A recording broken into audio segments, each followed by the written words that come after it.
Assalamualaikum warahmatullahi wabarakatuh. InsyaAllah malam ni kita akan menyambung ayat yang ke-22 surah Al-Mulk. Ayat 22 surah Al-Mulk.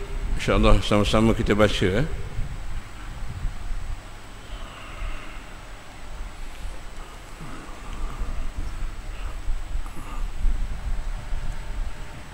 أعوذ بالله من الشيطان الرجيم بسم الله الرحمن الرحيم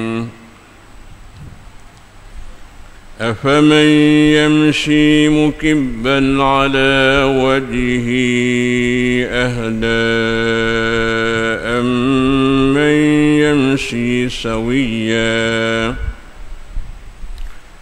أفمن يمشي مكبا على وجهه أهدى أمن يمشي سويا أمن يمشي سويا على صراط مستقيم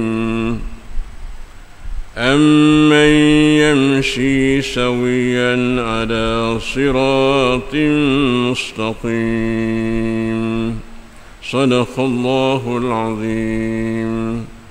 الحمد لله نحمده ونستعينه ونستهديه ونستغفره ونعوذ بالله من شرور أنفسنا ومن سيئات أعمالنا. من يهده الله فلا مضل له ومن يضلل فلا هادي له. فإن أصدق الحديث كتاب الله وخير الهدي هدي محمد صلى الله عليه وسلم وشر الأمور محدثاتها وكل محدثة بدعة وكل بدعة ضلالة وكل ضلالة في النار. اللهم فقهنا في الدين وعلمنا التأويل. أعوذ بالله من الشيطان الرجيم. بسم الله الرحمن الرحيم. أفمن يمشي مكبا على وجهه أهدى. Maka adakah orang yang berjalan tertumus ke atas mukanya boleh mendapat hidayah? Amman yamshi sawiyan ala siratin mustaqim. Atau orang yang berjalan tegak, yakni lurus betul melalui jalan yang lurus itu rata. Maka adakah orang yang berjalan yang tertumus di atas mukanya boleh mendapat hidayah? Atau orang yang berjalan tegak betul melalui jalan yang lurus rata. Jadi ayat-ayat yang kita baca ini, Allah Subhanahu Wa Taala memberi kita suatu perbandingan, satu perumpamaan, iaitulah perbandingan orang yang beriman dan orang yang kafir.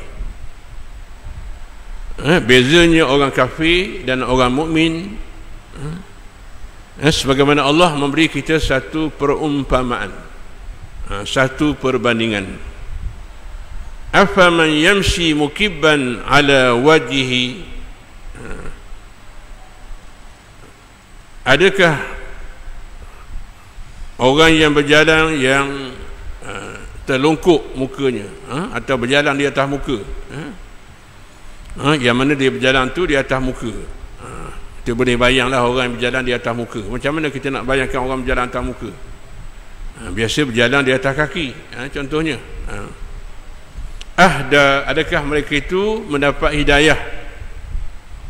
Sebagaimana orang yang beriman, Allah gambarkan amman yamshi sawiya. Orang mukmin tadi dia berjalan tegak, bukan berjalan di atas muka, tapi dia berjalan lurus, ala siratim mustaqim, yakni berjalan di atas jalan yang lurus, yang rata. Jadi ayat-ayat ini di antara ayat-ayat, iaitu ayat-ayat yang merupakan perbandingan. Adakah orang yang berjalan tertunduk mukanya dia ke bawah, tidak dapat melihat apa yang berada di hadapannya dan meraba-raba. Sebagai contohnya orang buta. Yang mana dia akan berjalan, apabila dia buta, dia tak nampak, dia akan tersungkur, dia akan jatuh. Lebih banyak mendapat hidayah. Jadi Allah kata orang yang kafir tadi, orang kafir ini ibaratnya perumpamannya macam orang yang berjalan di atas muka dia. Macam mana orang tu jalan sengit, kita boleh bayang lah. Mana jalan tak betul lah, kan? Jalan tu muka ke bawah, atau jalan atas muka, kan? Sudah tentulah orang ni macam dia kata orang buta, kan? Dalam keadaan dia meraba-raba. Adakah orang ni orang yang mendapat hidayah? Ataupun orang yang berjalan tegak tadi. Kita biasa kita berjalan tegak, duduk tengok depan jalan tu. Mana orang berjalan tegak tu, dia nampak lalu jalan tu, jalan betul ke, jalan lurus ke, kan? Jalan bekok ke, kan? Ada benda hak depan menghalang kita. Sebab kita berjalan tu makna tegak, kan? Bayangkanlah kalau kita mengajar contohnya, kan? Mengajar contohnya kita paling ke depan, kan? Kita tak nampak lah, kan? Orang depan. Ibaratnya macam tu lah, kan? Ibaratnya dia kata orang yang berjalan tegak, berdiri dengan betul, dan melalui jalan yang lurus. Maka jawapannya Allah sebut sini, maka Allah seolahnya Allah Ta'ala datangkan dalam bentuk pertanyaan. Jadi kalau kita nak tengok orang kafir, orang mukmin itu, jadi contoh yang ada depan mata kita. Tengok benda yang berlaku depan mata kita. Inilah hebatnya Quran. Quran ni makna apa? Quran ni dia datangkan dengan apa? Dengan ayat-ayat disebut ayat-ayat tasbih, ayat-ayat balaghah. Kita ni kalau mengajar yang betul, tak bagi perbandingan, orang payah nampak, kan? Sebab tu dalam Quran tu banyak ayat-ayat yang dalam bentuk perbandingan supaya kita nampak, kan? Kamasalil himari yahmilu asfara, Tuhan kata. Orang Yahudi yang ada kitab, yang tak beramal dengan kitab, sebagaimana kita orang Islam ni ada Quran, dia tak beramal dengan Quran, macam himar, macam keledai. Dalam ayat lain kata kamasil kalb, macam anjing. Banyak Al-Quran tu, ya. Semua ayat-ayat tadi ayat-ayat yang supaya bila kita baca Quran ni, maknanya ayat tu kita boleh tengok. Inilah kehebatan Al-Quranul Karim, kan? Jadi Quran ni makna salah satunya adalah bila kita baca, bukan sekadar kita baca, tapi kita nak mengambil pengajaran. Jadi antara pengajarannya apa? Kita membaca ayat-ayat dalam bentuk Allah Ta'ala datangkan, kadang-kadang Allah Ta'ala datangkan ayat-ayat itu dalam bentuk perbandingan supaya kita mudah faham, kan? Supaya orang yang baca Quran tu dia mudah faham, dan supaya orang tu dia mendapat hidayah Allah Ta'ala, kan? Jadi orang yang dapat hidayah ni ialah orang yang berjalan tegak, yang berjalan betul, yang tengok di hadapan betul-betul itu orang yang beriman. Adapun orang yang mana orang yang tidak beriman tadi, dia yang kafir tadi, orang yang munafik tadi, dia teraba-raba, dia tak tentu arah. Makna dengan kata lain dah, orang yang beriman ni dia ada cara hidup dia ada panduan dia, kan? Dia ada panduan dia. Soalnya kalau kita naik kereta, kita orang yang beriman ni ada panduan dia. Kita naik kereta nak pergi satu tempat, nak pergi Kuala Lumpur, kena pakai apa? Orang sekarang ni kata Waze, pakai map, pakai peta. Sekarang ni zaman moden dah, kan? Nak pergi ke mana pun, walaupun tempat tu tempat jauh, tapi kita akan jumpa juga. Sebab apa? Sebab kita ada panduan, kita ada guide, kita ada signboard dia. Tapi zaman sekarang ni kita ada Waze dia, kan? Jadi Quran ni apa? Quran ni sebagai panduan kita, sebagai signboard kita. Sebab tu kata man ja'alal Qur'ana amamahu qadahu ila jannah. Barang siapa yang menjadikan Quran sebagai imam dia, sebagai pemimpin dia, maka Quran akan bawa kita ke syurga. Barang siapa yang membelakangi Quran, dia letakkan Quran, membelakangi Quran maknanya dia tak tengok Quran dalam hidup dia, maka dia akan dibawa ke neraka.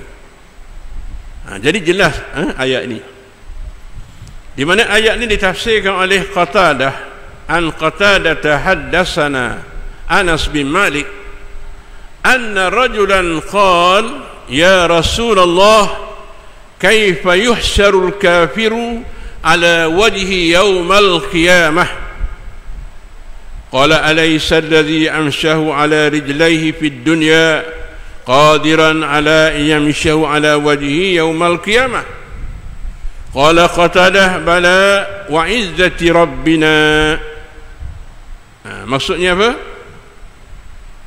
Daripada Qatadah, Anas bin Malik telah menceritakan kepada kami, seorang bertanya, wahai Rasulullah, bagaimana orang kafir dikumpulkan dengan berjalan di atas wajahnya, dia berjalan di atas muka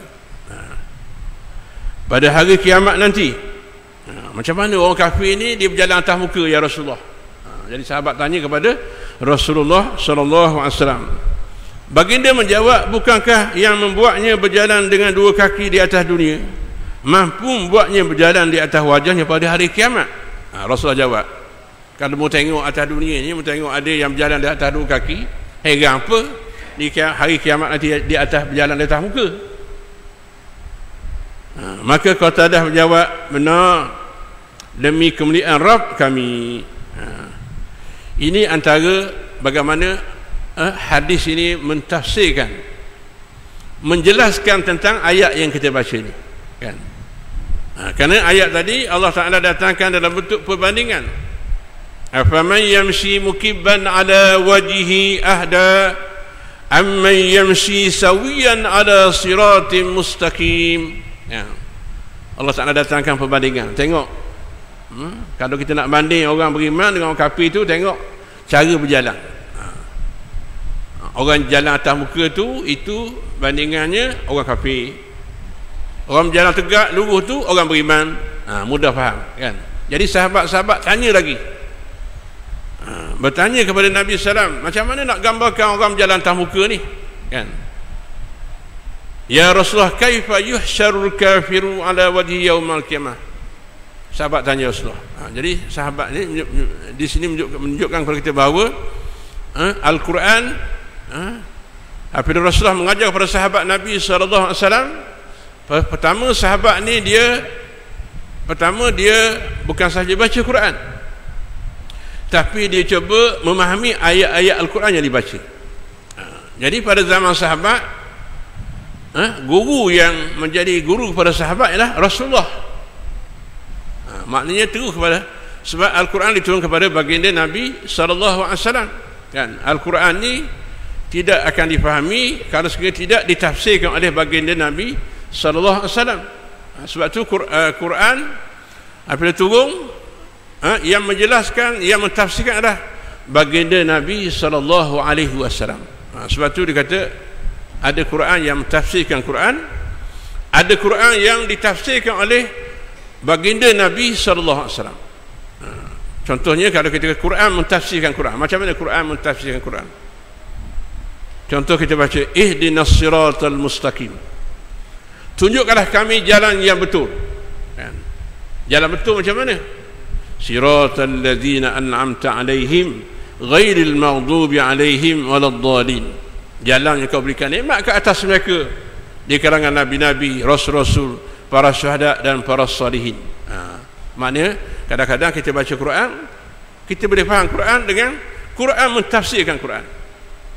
Tapi kadang-kadang di sana ada Quran turun, kadang-kadang sahabat tak faham, ataupun sahabat ni faham tapi fahamannya orang kata tak kemah molek. Fahamnya faham, orang kata faham tidaklah faham yang sungguh-sungguh. Jadi mereka bertanya kepada Nabi, mana-mana ayat Quran yang mereka tidak faham, mereka tanya kepada Nabi. Sebab tu di kalangan sahabat-sahabat Nabi ni ada yang dikatakan tidak semua orang yang alim, ada di kalangan sahabat yang alim. Macam siapa? Macam Ibnu Abbas. Ibnu Abbas ni orang yang disebut turjumanul Quran, orang yang mentafsirkan Quran, kan? Jadi Rasulullah bila ditanya oleh sahabat tadi, Rasul kata, alaysa alladhi amsha ala rijlai fid dunya qadiran ala an yamsha ala wajhi yaumal qiyamah. Mu tengok tak? Bukankah kalau Tuhan tu boleh jadikan, Allah boleh jadikan orang berjalan di atas dua kaki. Heran apa kalau berjalan atas muka, kan?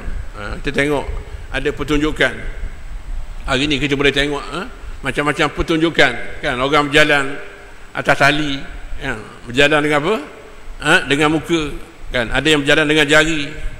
Tak heranlah zaman kita ni macam-macam boleh tunjuk, kan? Jadi kalau atas dunia ni kita boleh tengok Allah Taala jadikan di kalangan mereka, di kalangan makhluk ni yang berjalan dengan dua kaki. Wa minhum man yamshi ala rijlai, ada yang berjalan di atas kaki. Wa minhum yamshi ala batnih, ada yang berjalan di atas perut. Macam-macam, kan? Kita tengok binatang tu, ada berjalan atas, maknanya ada kaki, kan? Ada yang berjalan tak ada kaki, tak nampak kaki dia, tapi berjalan mana-mana ada. Ular jalan macam mana? Wa minhum man yamshi ala batnih, kan? Jadi kalau di dunia ni kita boleh tengok Allah jadikan berbagai-bagai perkara yang kita boleh tengok, maka Allah Taala mampu membuatnya berjalan dengan mukanya pada hari kiamat nanti.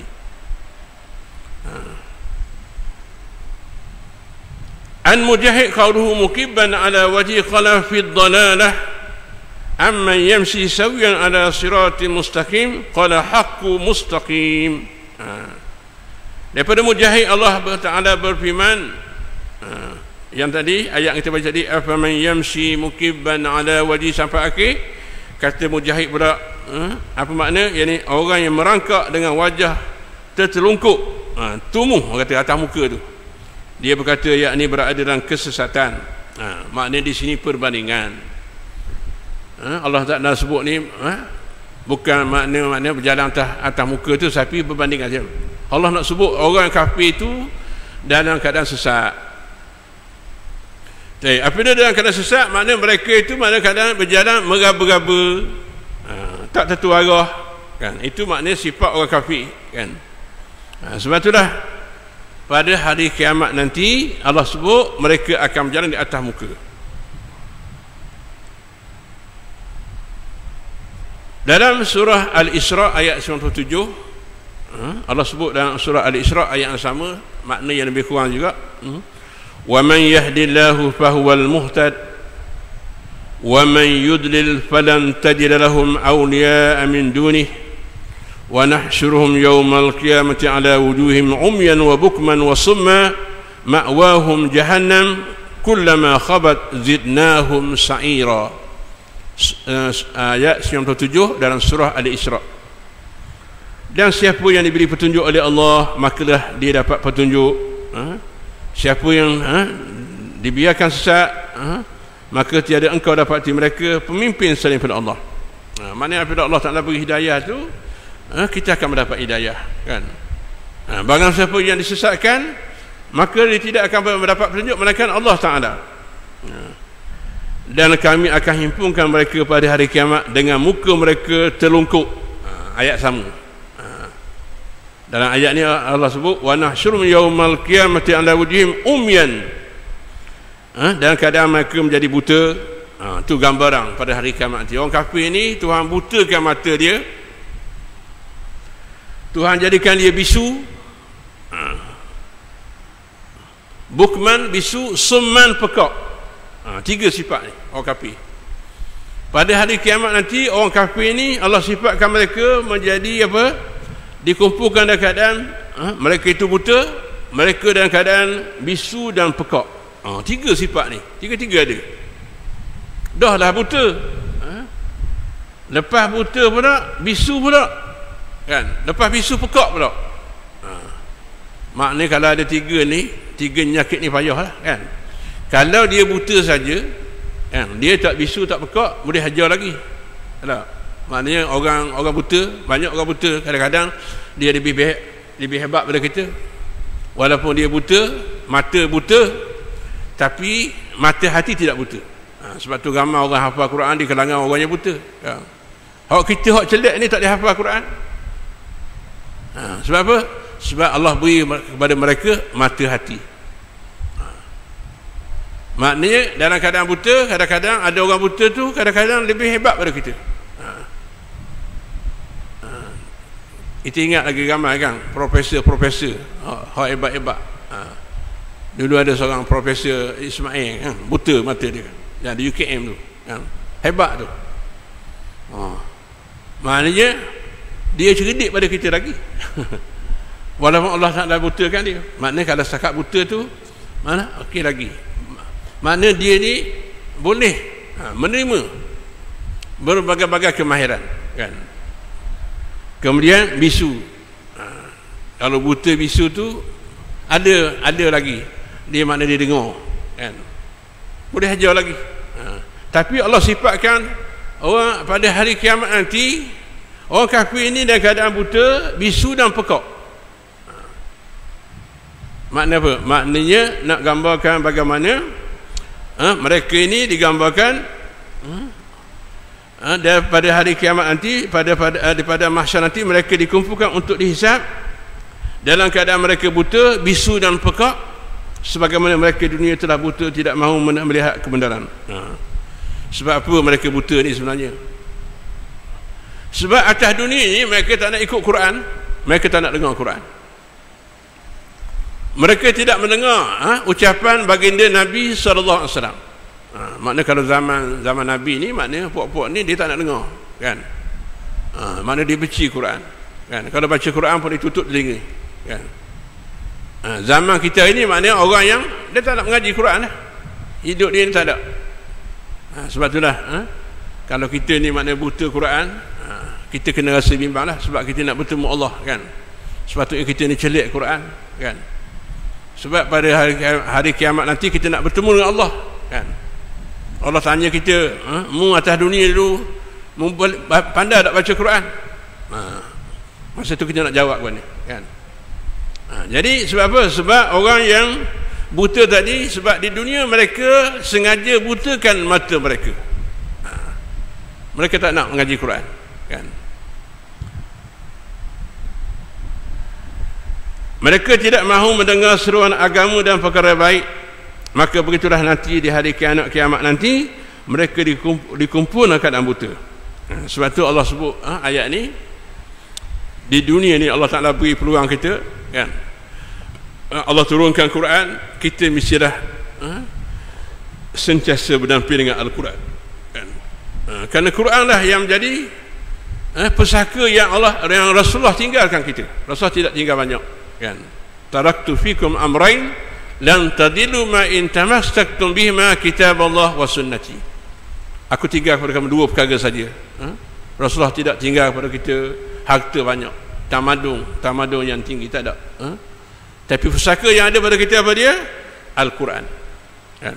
Quran lah yang menjadi pusaka kepada kita hari ini, yang kita kena pegang sungguh-sungguh, yang diwarisi kepada kita semua, yang wajib kita beramal dengannya. Sebab apabila kita buta di dunia, kalau kita buta Quran, kita tak boleh baca Quran, kita tak faham Quran kan. Allah kata wa man kana fi hadhi a'ma fa huwa fil akhirati a'ma wa adallu sabila. Ingat, orang yang di dunia ni dia buta kan, ataupun di dunia ni dia tak nak dengar Quran, maka dia maknanya dia membutakan mata dia tak nak dengar Quran, maka di akhirat pun dia akan jadi buta, bahkan lebih sesat lagi. Sebab tu dalam ayat yang lain Allah sebut apa? Di antara azab kubur yang Allah sediakan bagi orang kafir, yang pertama, disempitkan kubur dia. Orang kafir ni apabila dia mati kan, dimasukkan ke dalam kubur, maka Allah sempitkan kubur dia. Allah sebut dalam ayat dalam surah Taha, wa man a'rada an zikri fa inna lahu ma'isyatan danka. Barang siapa yang berpaling daripada pengajaranku, yang orang di atas dunia ni dia tak nak beriman kepada Quran, dia tak nak berpegang kepada Quran, dia tak nak dengar hadis Nabi sallallahu alaihi wasallam, maka dia mengkufri Al-Quran, dia tak percaya kepada Quran, dia tolak Quran, di mana di alam kubur nanti Allah sempitkan kubur dia. Apa makna ma'isyatan danka? Kehidupan yang sempit. fa inna lahu ma'isyatan dhanka, kata para ulama tafsir, azabul qabri, azab kubur. Makna ma'isyatan dhanka dengan azabul qabri makna azab kubur. Kemudian pada hari mahsyar nanti kan, sebagaimana kita baca ayat tadi, ada yang dikumpulkan dalam keadaan mukanya tertumbuh ke bawah, jalan atas muka. Allah sebut wa nahsyuru yaumal qiyamati ama. Maka pada hari mahsyar nanti, di pada mahsyar kami kumpulkan dia dan kerana sifatnya menjadi buta. Tuhan butakan, Tuhan jadikan mata dia buta. Kemudian pada masa itu dia berdoa kepada Allah, dia kata apa? Qala rabbi lima hasyartani a'ma wa qad kuntu basira. Ya Allah, sebab apa kamu kumpulkan aku jadi buta ni? Sedangkan masa aku hidup tu aku celak. Aku boleh baca Quran, aku boleh dengar Quran, aku boleh dengar orang mengajar. Tapi aku tak nak dengar kan? Jadi pada masa itu dia tak ada alasan lagi. Jadi ini gambaran kepada kita tentang bagaimana Allah butakan mereka. Jadi dalam ayat tadi Allah sifatkan mereka bukan sekadar buta, di samping buta, bisu dan pekak, juga dalam keadaan mukanya tumbuh ke bawah kan? Jalan atas muka. Inilah gambaran yang sehabis-habis hina apabila mereka dibangkitkan kelak pada hari kiamat nanti. Sebab itulah pada hari kiamat nanti Allah Ta'ala dalam banyak riwayat diceritakan bahawa di mana Allah membezakan sifat orang mukmin dengan sifat orang kafir. Pada hari kiamat nanti ni, perbezaan kita ni kita akan tengok pada hari kiamat nanti macam mana wajah orang mukmin dan wajah orang kafir. Wajah orang mukmin dalam keadaan berseri-seri, yauma tabyaddu wujuhun, dan pada hari itu muka mereka berseri-seri.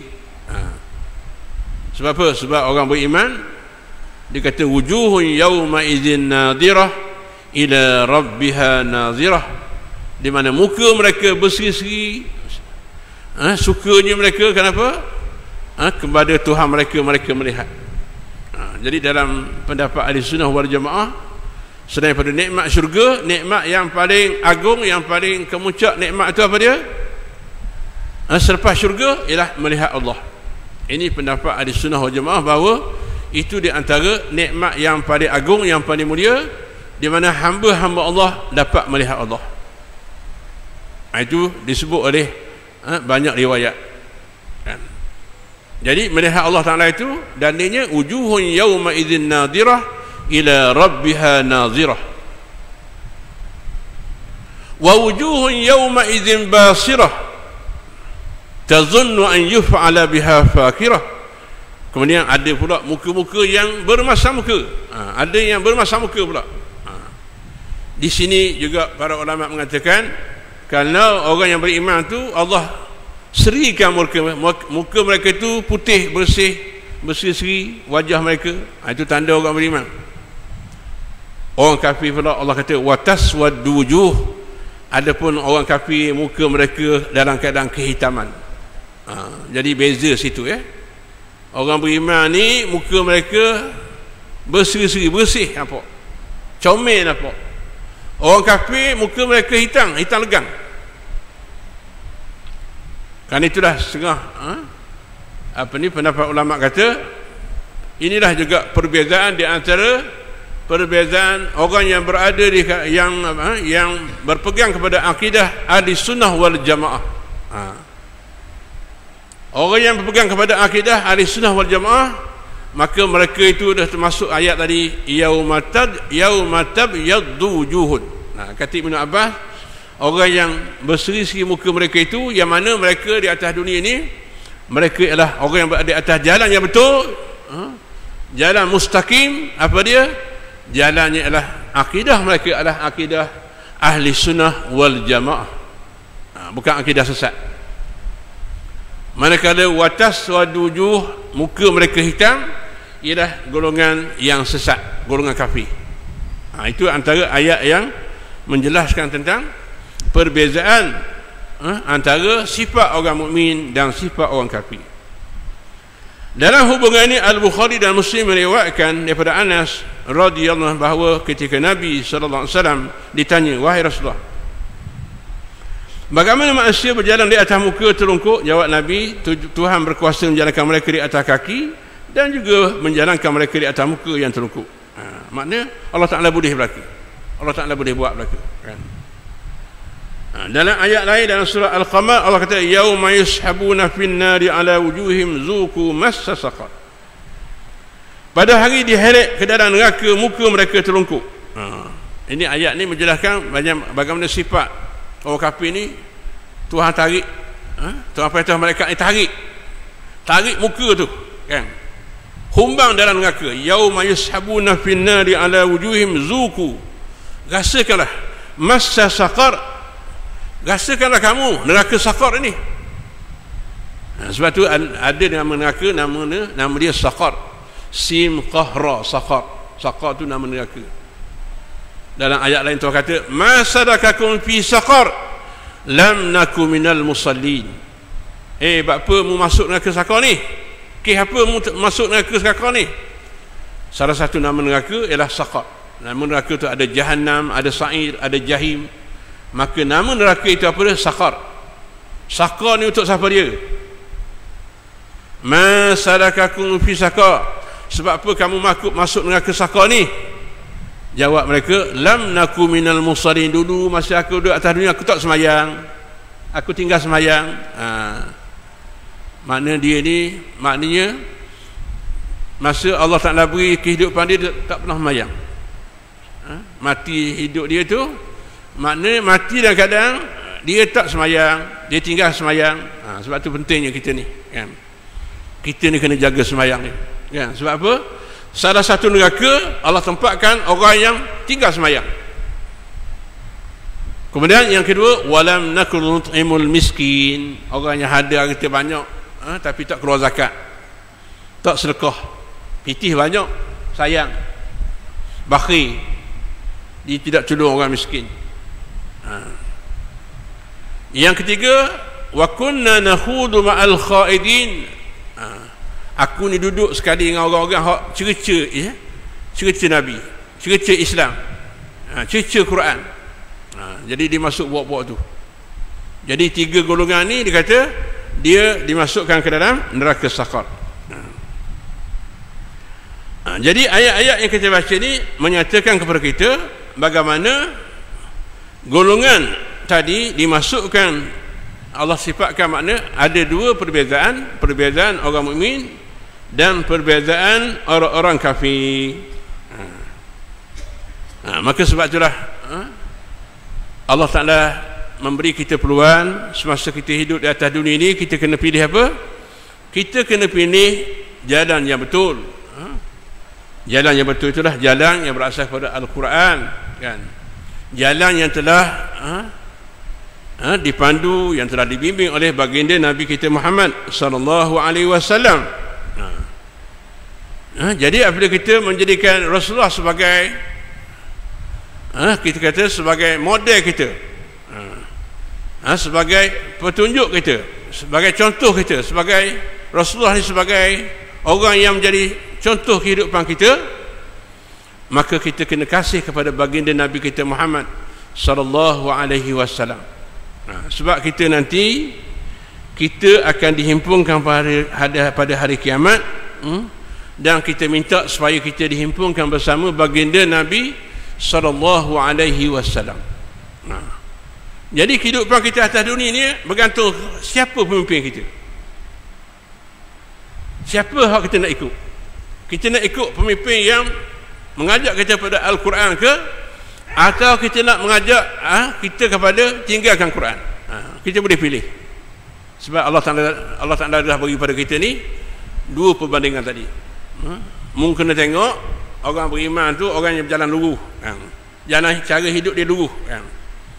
Mana kalau kita kata Rasulullah bawa Al-Quran ni jalan yang betul, orang yang ikut Rasulullah ni orang yang betul.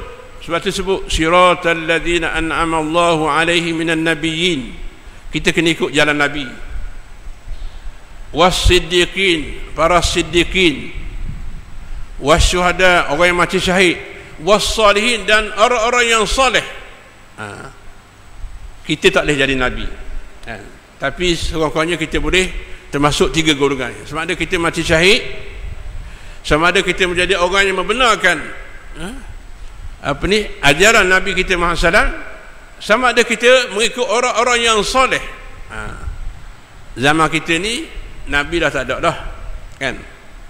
Yang bersama kita siapa dia? Orang-orang yang soleh. Maka orang-orang yang soleh itu siapa dia? Itulah Allah sebut dalam Quran, innama yakhshallaha min ibadihil ulama. Sungguhnya orang yang paling takut isi Allah ialah para alim ulama. Jadi kita kena ikut orang soleh itu di kalangan ulama. Sebab kita ni bukan ulama, kan? Kita ni bukan ulama, tapi kita kena ikut cara hidup para ulama. Sebab mereka itu di kalangan orang-orang yang soleh. Jadi pemimpin kita yang kita nak ikut juga ialah kepimpinan yang berasal kepada kepimpinan ulama. Dan ulama ni ada 2. Satu ulama dunia, yang kedua ulama akhirah. Ulama dunia dan ulama akhirat. Jadi kita kena ikut ulama akhirat, kan? Kerana ulama dunia, ulama yang mementingkan dunia, kan? Maka zaman kita ni zaman yang mutaakhir ni, maka kita sangat berhajat kepada kepimpinan orang-orang yang soleh. Sebab nanti pada hari kiamat nanti, kan, kita akan dihimpunkan mengikut apa? Disebut dalam satu riwayat dikatakan, antara lain al-mar'u ma'aman ahabba. Al-mar'u ma'aman ahabba. Seseorang itu dia akan ikut orang yang dia kasih. Atas dunia siapa yang kita sayang? Kerana pada hari kiamat nanti seseorang tadi akan mengikut orang yang dikasih. Dalam riwayat Muslim disebut an Abdullah bin Mas'ud radhiyallahu anhu, jaa rajulun ila Rasulullah sallam faqala ya Rasulullah kaifa taqul fi rajulin ahabba qauman wa lam yalhaqu bihim? Faqala Rasulullah sallam al mar'u ma'a man ahabba. Jadi seorang lelaki, seorang sahabat Nabi jumpa Rasulullah. Ya Rasulullah, dia kata, macam mana seseorang tu dia kasih kepada seorang tu, kan? Sedangkan dia tidak dapat mengikut mereka, kan? Lalu Rasul kata, seseorang tadi dia akan bersama dengan orang yang dikasih. Makna apa? Kita atas dunia ni, siapa yang kita kasih? Makna kalau kita kasih kepada baginda Nabi SAW, maka kita akan bersama baginda Nabi SAW. Dan riwayat yang kata pula, anna rajulan sa'ala Nabi SAW anis sa'ah faqala mata sa'ah qala maza adalta laha. Seorang lelaki tanya Rasulullah, ya Rasulullah, bilakah berlaku kiamat? Atau bila kiamat ni? Maknanya seorang lelaki itu bertanya tentang hari kiamat. Ya Rasulullah, kiamat ni bila? Kan? Kemudian Rasul tanya pula sahabat tadi, dah kalau berlaku kiamat apa persediaanmu? Mu sedia dah lagi kalau berlaku kiamat ni, kan?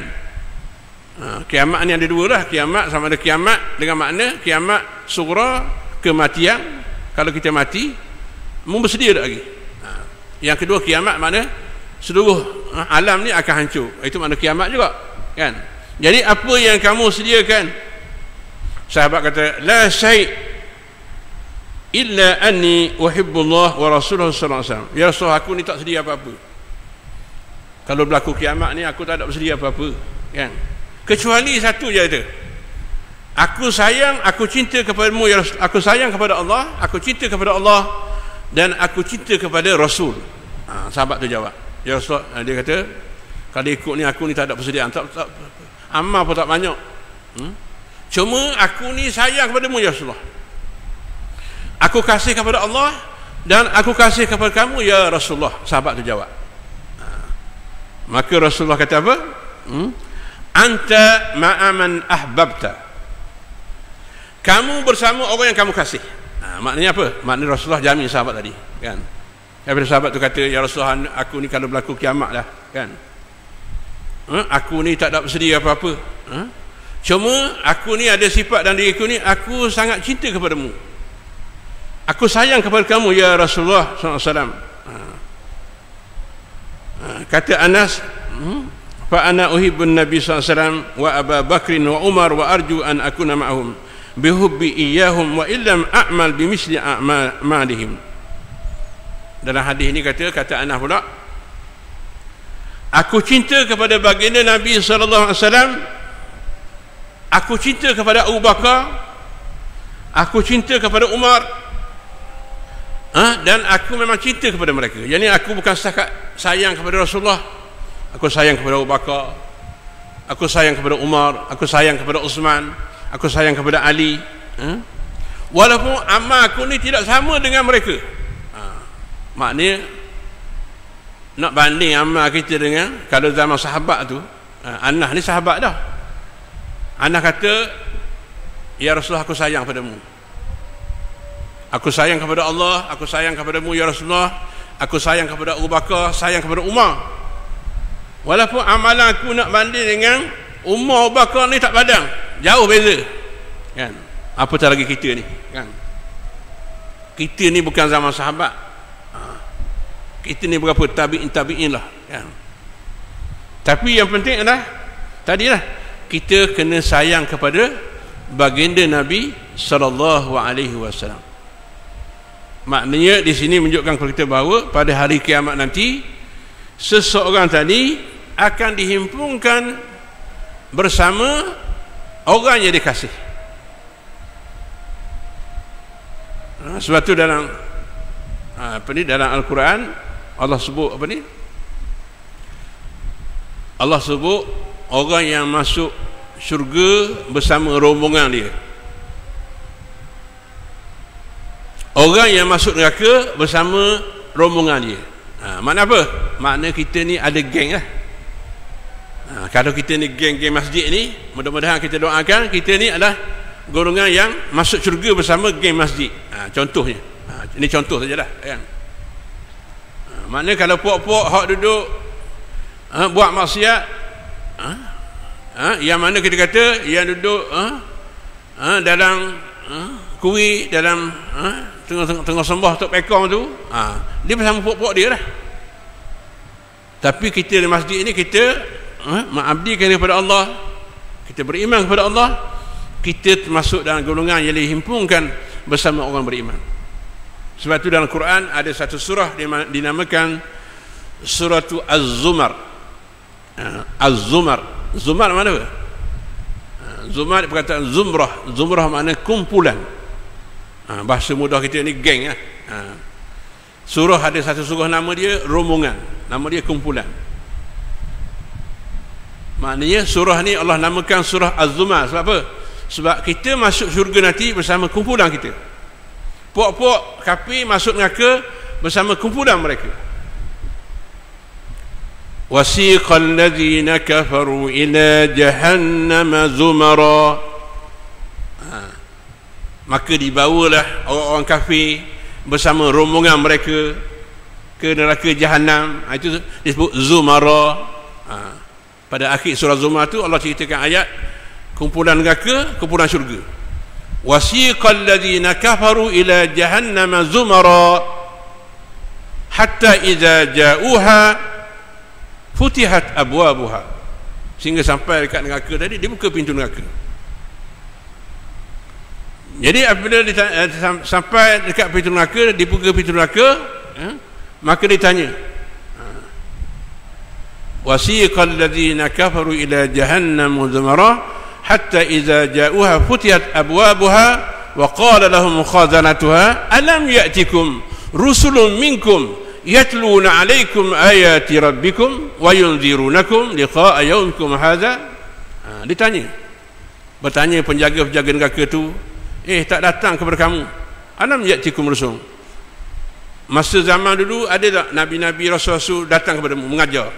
Mungkin sempat tak jumpa nabi-nabi dulu? Itu zaman nabi kan. Zaman kita ni adakah kita sempat maknanya mendengar hadis-hadis Rasulullah? Adakah kita ni sempat belajar Quran kan? Sebab zaman kita ni kita tak sempat bersama Rasulullah. Adakah kita bersama dengan orang-orang yang mengajar Quran, mengajar hadis? Dia kata apa? Pada masa itu puak-puak ni tak ada jawab lah kan. Tak ada jawab. Maka akhirnya mereka dikumpulkan dalam neraka, dimasukkan neraka.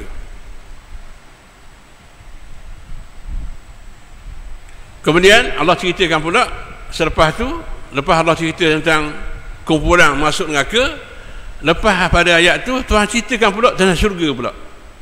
Wasiqal ladzina taqaw rabbahum ilal jannati zumara hatta idza ja'uha wa futihat abwabuha wa qala lahum khazanatuha salamun alaikum tibtum.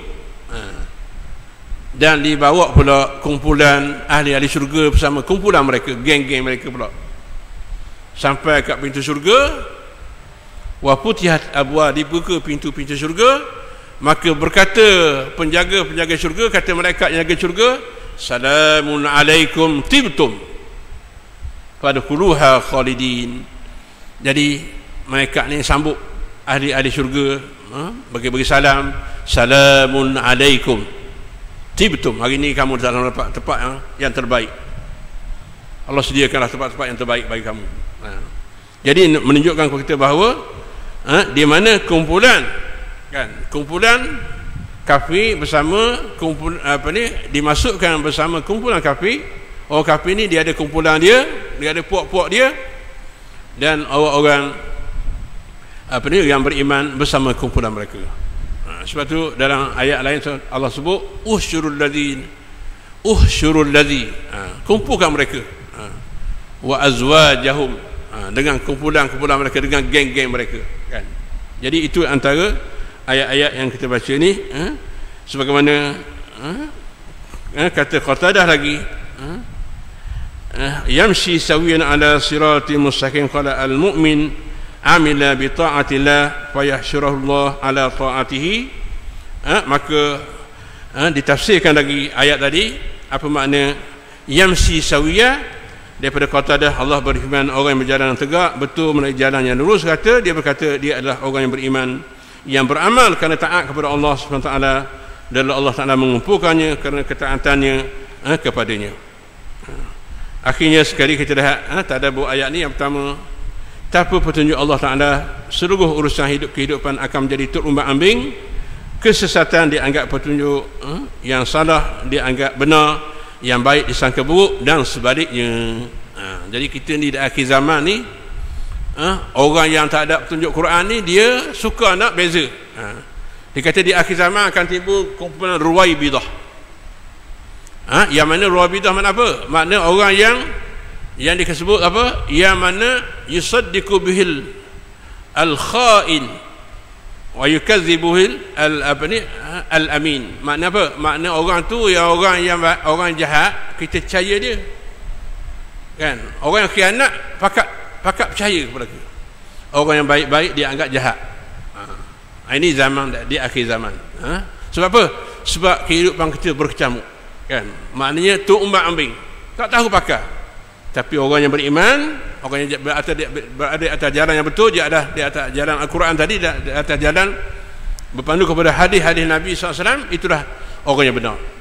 Sebab itulah yang kedua dia kata berjalan lurus, di jalan yang lurus tidak ada maknanya jika tidak dibuat, kerana itulah petunjuk Allah Subhanahu wa ta'ala. Mudah-mudahan Allah himpunkan kita di kalangan mereka yang mendapat petunjuk Allah Subhanahu wa ta'ala. Kerana itulah kita sentiasa minta ihdinas siratal mustaqim, tunjuklah jalan yang betul, jalan yang lurus. Satu hari baginda Nabi SAW berada di perkuburan Baqi'. Nabi ini dibuat garisan panjang. Nabi kata wa anna hadza sirati mustaqiman fattabi'u, inilah jalan yang betul, kamu kena ikut jalan ni. Kemudian Nabi lukis pula jalan-jalan tu, cabang-cabang tu banyak pula. Nabi kata, Nabi baca ayat pula, wala tattabi'u subula fatafarraqa bikum an sabih, yang kamu ikut jalan-jalan sesat ni banyak, kamu akan berpecah belah. Jadi kita yang berada di akhir zaman ni, kita kena benar-benar memahami Al-Quranul Karim, memahami hadis-hadis Nabi SAW. Mudah-mudahan inilah pedoman dan panduan yang kita warisi daripada baginda Nabi kita Muhammad sallallahu alaihi wasallam, yang memandu kita kepada jalan yang betul. Allahumma innal haqqa haqqan warzuqna ittiba'ah wa innal batila batilan warzuqna istinabah. Ya Allah, tunjukkanlah kebenaran agar kami dapat mengikuti kebenaran tersebut. Ya Allah, tunjukkanlah kebatilan agar kami dapat menjauhkan kebatilan tersebut. Aqulu qawli hadza wa astaghfirullahal azim li wa lakum. Wassalamu alaikum warahmatullahi wabarakatuh. Bismillahirrahmanirrahim. Alhamdulillahi rabbil alamin. Wassalatu wassalamu ala asyrafil anbiya'i wal mursalin wa ala alihi wa sahbihi ajma'in. Allahumma zidna ilma warzuqna fahma birahmatika ya arhamar rahimin. Walhamdulillahi rabbil alamin.